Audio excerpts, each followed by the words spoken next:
بسم اللہ الرحمن الرحیم۔ السلام علیکم۔ آج میں آپ کو اسلامک ٹی وی کی طرف سے فرعون اور اس کی ایک خادمہ کا قصہ بتاؤں گا۔ بسم اللہ الرحمن الرحیم۔ حضور اکرم صلی اللہ علیہ وسلم شب معراج میں بیت المقدس کی طرف جاتے ہوئے مصر کے قریب ایک مقام سے گزرے تو انہیں نہایت ہی اعلیٰ اور زبردست خوشبو آنے لگی۔ آپ صلی اللہ علیہ وسلم نے حضرت جبرائیل علیہ السلام سے پوچھا کہ یہ خوشبو کیسی ہے؟ جواب ملا کہ فرعون کی بیٹی کی باندی مشاد اور اس کی اولاد کی قبر آ رہی ہے۔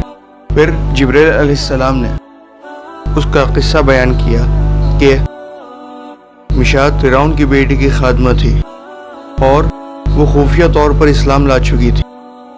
ایک دن فرعون کی لڑکی کو کنگھی کرتے ہوئے اس کے ہاتھ سے اتفاقاً کنگھی گر پڑی۔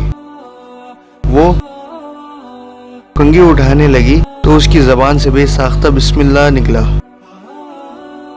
اس پر شہزادی نے کہا کہ تو نے آج عجیب کلمہ بولا، رب تو میرا باپ فرعون ہی ہے، تو پھر تم نے یہ کس کا نام لیا ہے؟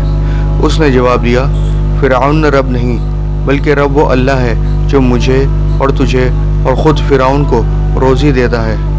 شہزادی نے کہا، اچھا تو میرے باپ کے سوا کسی اور کو اپنا رب مانتی ہے؟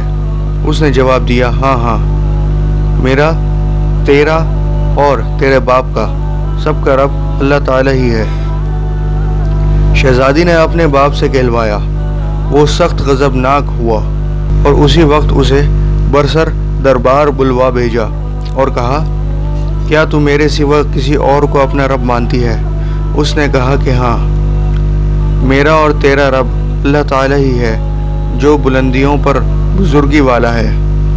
فرعون نے اسی وقت حکم دیا کہ تانبے کی جو گائے بنی ہوئی ہے اس کو خوب تبایا جائے اور جب بالکل آگ جیسی ہو جائے تو اس کے بچوں کو ایک ایک کر کے اس میں ڈال دیا جائے، آخر میں خود اسے بھی اسی میں ڈال دیا جائے۔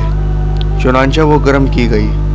جب آگ جیسی ہو گئی تو حکم دیا گیا کہ بچوں کو ایک ایک کر کے اس میں ڈالنا شروع کرو۔ اس نے کہا، بادشاہ ایک درخواست میری منظور کرو کہ میری اور میرے ان بچوں کی ہڈیاں ایک ہی جگہ ڈالنا۔ اس نے کہا، اچھا تیرے کچھ حقوق ہمارے ذمہ ہیں اس لیے یہ منظور ہے۔ اس کی دونوں بچیاں اس کی آنکھوں کے سامنے اس میں ڈال دی گئیں اور وہ فوراً جل کر خاک ہو گئیں۔ پھر سب سے چھوٹے کی باری آئی جو ماں کی چھاتی سے لگا ہوا دودھ پی رہا تھا۔ فرعون کے سپاہیوں نے اسے گھسیٹا۔ اس نیک بندے کی آنکھوں تلے اندھیرا چھا گیا۔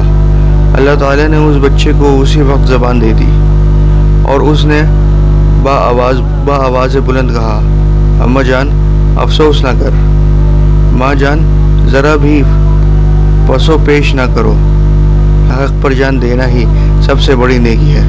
چنانچہ انہیں صبر آ گیا، اس بچے کو بھی آگ میں ڈال دیا گیا اور آخر میں ان کی ماں کو بھی اسی آگ میں جلا کر مار دیا۔